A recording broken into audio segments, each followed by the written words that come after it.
Disusul Momotaro Umi no Shinpei tahun 1945. Ceritanya ini di Sulawesi. Kerajaan yang di Sulawesi ditipu sama pasukan barat yang datang.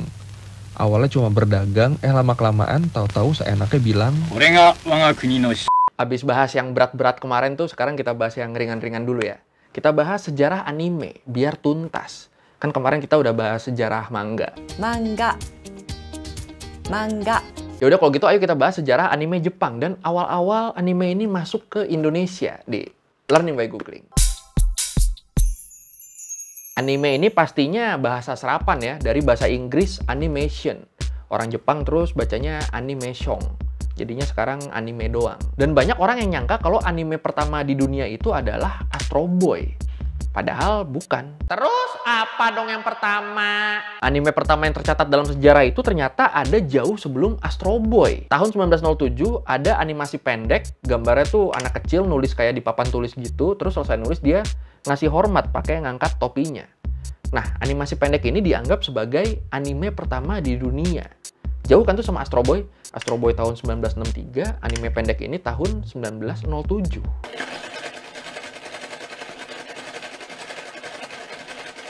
Tapi karena animasi tahun 1907 itu durasinya cuma 3 detik, akhirnya banyak yang nganggep kalau animasi ini nih belum anime. Jadi bagi beberapa orang, anime pertama itu baru muncul 10 tahun setelahnya, di tahun 1917, dengan judul Makuzo Genkangban no Maki, yang disutradarai oleh Oten Shimokawa. Tahun 1917 nih lagi Perang Dunia I kan ya.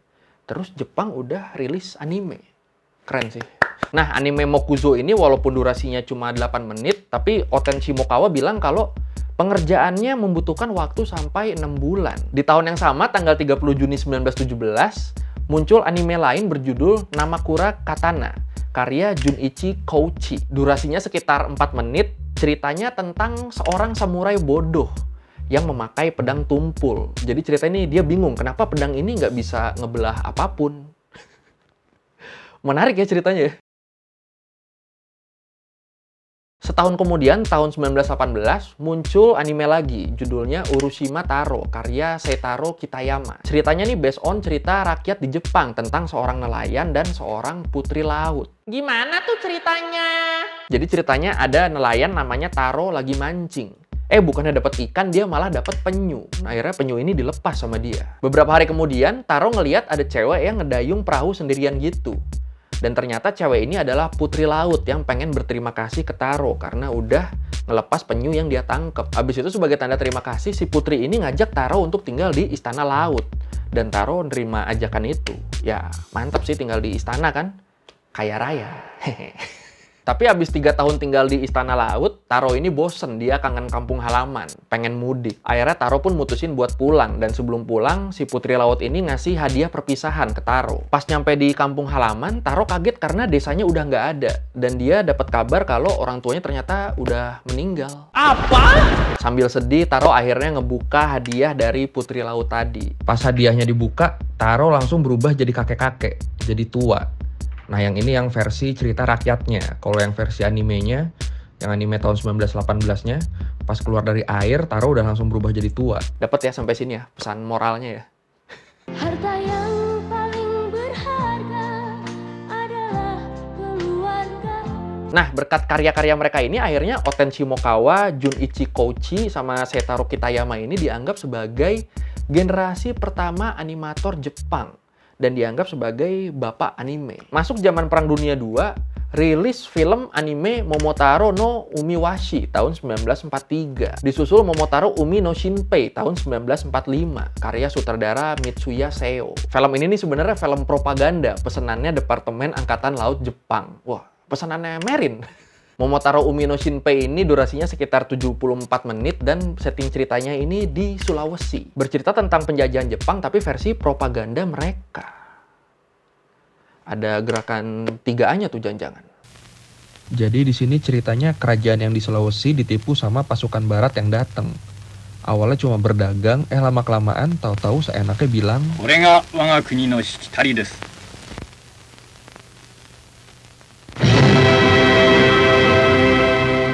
peranglah mereka. Datang pasukan Jepang ngebantu Sulawesi. Propaganda seolah Jepang ngebantu sesama Asia. Tahun 1948, Toei Animation berdiri dan akhirnya jumlah anime jadi lebih banyak. Terus di tahun 1958, akhirnya mereka merilis anime berwarna untuk pertama kalinya. Judulnya The Tale of the White Serpent. Ceritanya diangkat dari cerita rakyat Cina. Kalau lu tahu legenda ular putih zaman dulu, nah ini cerita legenda ular putih versi anime Jepang.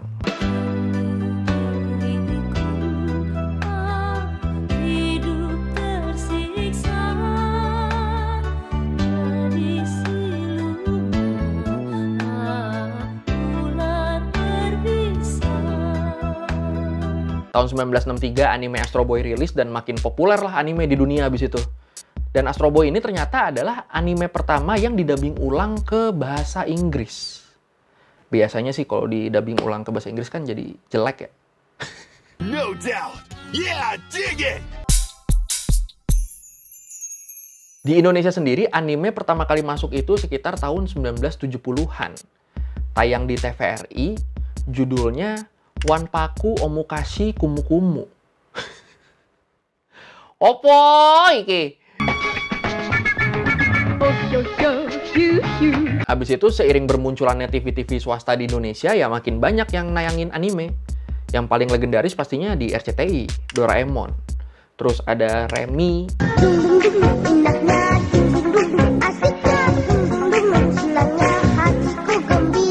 Ada Magic Knight Ray Earth. Ini waktu itu masih TK gue Magic Knight Ray Earth. Tapi inget anjir.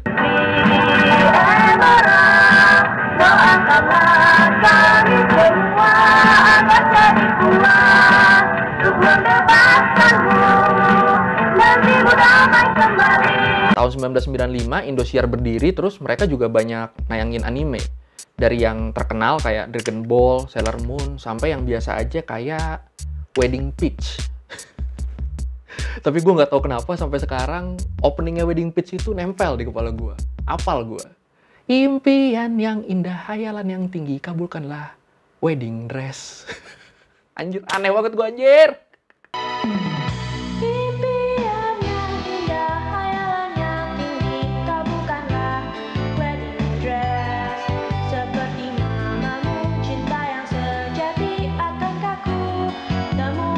Terus salah satu anime yang paling berkesan buat gue, anime yang nggak ada mangganya, itu Digimon. Berkat Digimon, salah satu cita-cita gue di hidup ini adalah jadi anak terpilih.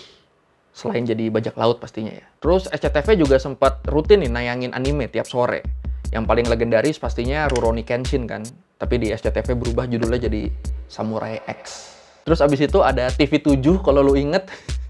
Dulu dia nayangin anime yang legendaris juga tuh, Kapten Tsubasa. Nungguin Tsubasa nendang aja dulu kan sampai 3 episode ya. Flashback dulu sampai emaknya sama bapaknya baru kenalan. Ya, jauh lah pokoknya. Apalagi sih anime yang jadi legend di kita. Naruto sama One Piece tuh cukup gede gak dulu? Kayaknya kurang ya. Masih lebih gede Inuyasha dulu. Ya pokoknya banyak lah anime dulu. Sampai akhirnya sekitar tahun 2010-an nih anime-anime ini mulai berguguran. Kalah saing sama acara-acara musik di pagi hari.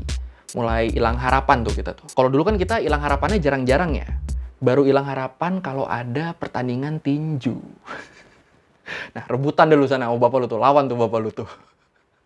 Ini kayaknya yang anak-anak sekarang nggak relate deh ini bahasannya. Tapi sekarang anime tuh banyak yang udah bisa ditonton di Netflix dan lain-lain sih ya. Kualitasnya juga udah sempat membaik. Kan kalau nggak salah ada momen dimana kualitas gambar anime tuh kayak seadanya gitu kan. Zaman anime tuh semuanya modelan moe-moe gitu. Sekarang studio-studio anime udah lebih maksimal sih. Boku no Hero Academia animenya keren banget, gue suka. Terus One Punch Man oke, tapi ya season 1-nya. Season 2 habis ganti studio, entah kenapa gue ngerasa kurang sih. Ya gak sih? Apalagi sih anime yang oke. Sebenarnya gue sama teman gue si Arya Novrianus, podcast Romance Down, gue disuruh nonton Great Pretender. Tapi sampai sekarang gue belum mulai-mulai. Katanya sih bagus banget. Ada yang udah nonton mungkin? Apalagi ya? Kali kalau ada rekomendasi bisa lu tulis di komen. Tapi selain Attack on Titan pastinya ya. Karena kan Attack on Titan masuknya udah tontonan umat kan. Udah nggak perlu direkomendasiin lagi. Oke, sekian Learning by Googling kali ini tentang sejarah anime. Jangan lupa kalau lu ada rekomendasi anime yang bagus yang mungkin orang banyak nggak tahu, bisa lu tulis di komen biar pada nonton nantinya. Kalau lu mau revisi, kali gue ada yang salah, lu mau request, apa lu mau nambahin yang nggak ada di video, tinggal ditulis di komen juga. Kita diskusi di situ kayak biasa. Thank you udah nonton, jangan lupa like, comment, subscribe. Bye!